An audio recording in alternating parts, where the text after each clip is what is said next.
never thought I would be a victim of a stroke. I never thought this was something that could happen to me. I'm Tedy Bruschi, husband, father, professional football player, and stroke survivor.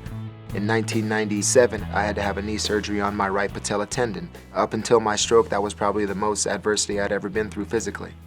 When I told my wife I wanted to play again, she thought I was crazy. She thought I was crazy, and she wasn't really for the idea because I'm her husband. I'm the father of these 3 children. She didn't want me to put myself in danger again. I think that's what any loving woman would do with the man that she loves. She wouldn't want to put him in any danger, and because we ourselves hadn't done the research, hadn't seen all the doctors to see if this was possible at all. One of the main questions we wanted to ask the doctors was, is it possible to have a stroke again? When I hit somebody with my head, is something going to happen to my brain? And when I asked my doctors this question, they told me, well, Tedy, you're sort of venturing into a data-free zone, is what they told me. No one has ever done this before.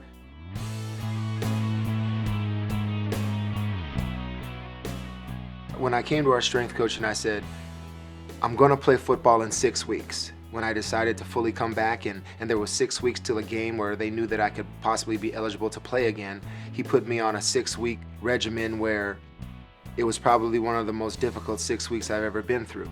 There were no limitations. I mean, I had done all of these workouts before. I had run, I had jumped, I had lifted, I had done explosion exercise and everything, but just that glimmer of hearing my doctors telling me how it had never been done before, and I'd feel my heartbeat.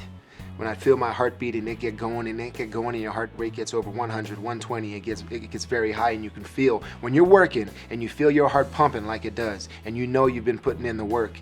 Then there were just thoughts in my mind I had to deal with, like, am I doing the right thing? Is this the right decision? What else do I have to prove? I had won championships before. I had been individually recognized before as a great linebacker. I've been playing for 9 years. I have 3 beautiful children, a lovely wife. What more do I have to prove? Of course, those thoughts go through your head, but just being who I am, I think there was more for me to prove.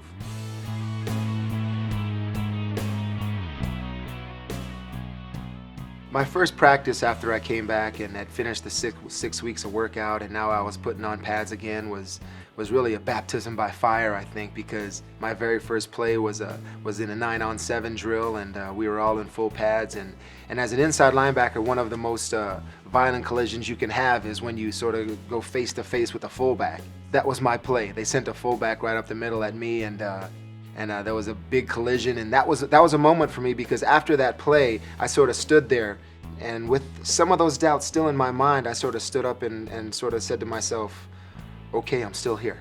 I'm still here, and everything's still okay. And after that drill, I went over to my coach and I said, hey, you didn't waste any time in trying to see if I was ready. And my coach sort of gave me a wink and he said, yeah, just checking to see if you were ready.